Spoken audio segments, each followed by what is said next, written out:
শোনো শোনো শোনো সবে শোনো দিয়া মন, আজ মা রেঁধেছে মাছের তেতো ঝোল করিয়া যতন।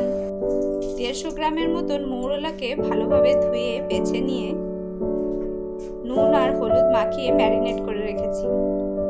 মৌরলা মাছগুলোকে ভালোভাবে ভেজে নিচ্ছি। মাছগুলো ভালোভাবে ভাজা হয়ে গিয়েছে, এগুলোকে উঠিয়ে নিলাম। দুটো ছোট উচ্ছেকে পরিমাণ মতো সর্ষের তেলে ভাজা করে নিচ্ছি, একদম সরু সরু করে কেটে নিয়েছি, পরিমাণ মতো নুনও দিয়ে নিয়েছি। করলার মাছগুলোকে ভালোভাবে ভেজে উঠিয়ে রেখেছি। করলা ভেজে উঠিয়ে রাখা তেলটার মধ্যেই হাফ টিস্পুন মতন সাদা জিরা দিয়ে নিচ্ছি। আলু আর শাকের ডাঁটাগুলোকে ছোট ছোট করে কেটে রেখেছি, সেগুলোও দিয়ে নিচ্ছি।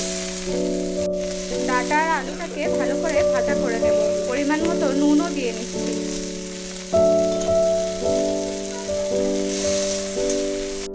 মাছ আর করলাগুলোকে ভালোভাবে ভেজে উঠিয়ে নিয়েছি। আলু আর ডাঁটাগুলো মজার জন্য ভালোভাবে ঢেকে নিলাম। 1 ইঞ্চি আদা আর 1 টিস্পুন মতন সাদা জিরাকে শিলে ভালোভাবে বেটে নিচ্ছি। 3 মিনিট পরে ঢাকনাটা আবার উঠিয়ে নিয়েছি। জিরে বাটা আর 2 কাঁচা লঙ্কা দিয়ে নিচ্ছি।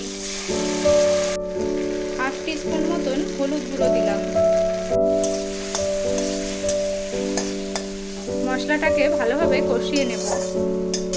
মশলাটা ভালোভাবে কষে গিয়েছে, করলা আর মাছগুলো যে ভেজে রেখেছিলাম সেগুলোও দিয়ে দিলাম। সব কিছুকে ভালোভাবে মিশিয়ে নিচ্ছি। পরিমাণ মতো নুন দিয়ে নিলাম। হাতে জল ছিটিয়ে নিয়ে দিয়ে নিয়েছি। ভালোভাবে জিনিসটা কষে গেলে তারপরে ঝোল দিয়ে নেব। আবার 3 মিনিটের মতন ঢেকে রাখছি মাছগুলো ভালোভাবে সেদ্ধ হওয়ার জন্য। ঢাকনাটা উঠিয়ে দেখাচ্ছি, দেখুন এরকম দেখতে হয়েছে। ছোট বাটির 1 বাটি মতন জল আমি দিয়ে নিলাম।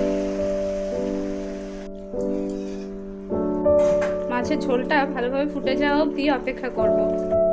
আবার ঢেকে নিলাম 3 মিনিটের মতো। ঢাকনাটা উঠিয়ে নিয়েছি, দেখুন একেবারে রেডি হয়ে গিয়েছে। একটা আলু কেটে দেখালাম, দেখুন খুব ভালোভাবে সেদ্ধ হয়ে গিয়েছে। গরমের দিনে এই তেতো ঝোল খেতে ভীষণ সুস্বাদু হয়। আপনারাও বাড়িতে অবশ্যই ট্রাই করে কমেন্টে জানাবেন কেমন হয়েছে।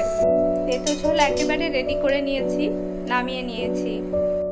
এই গরমে এই তেতো ঝোল সার্ভ করে একবার পরিবারের লোককে খাইয়ে দেখুন, কথা দিলাম বাড়ির সকলের খুব ভালো লাগবে। এরকমই আরও নিত্য নতুন রেসিপি দেখতে অবশ্যই আমাদের চ্যানেলটিকে সাবস্ক্রাইব করে রাখবেন, পাশে থাকা বেল আইকনটিতে প্রেস করে। তাহলে বাড়িতে মাছ আসলে অবশ্যই এই রেসিপিটা একবার ফলো করে কমেন্টে অবশ্যই জানাবেন যে কেমন হয়েছে।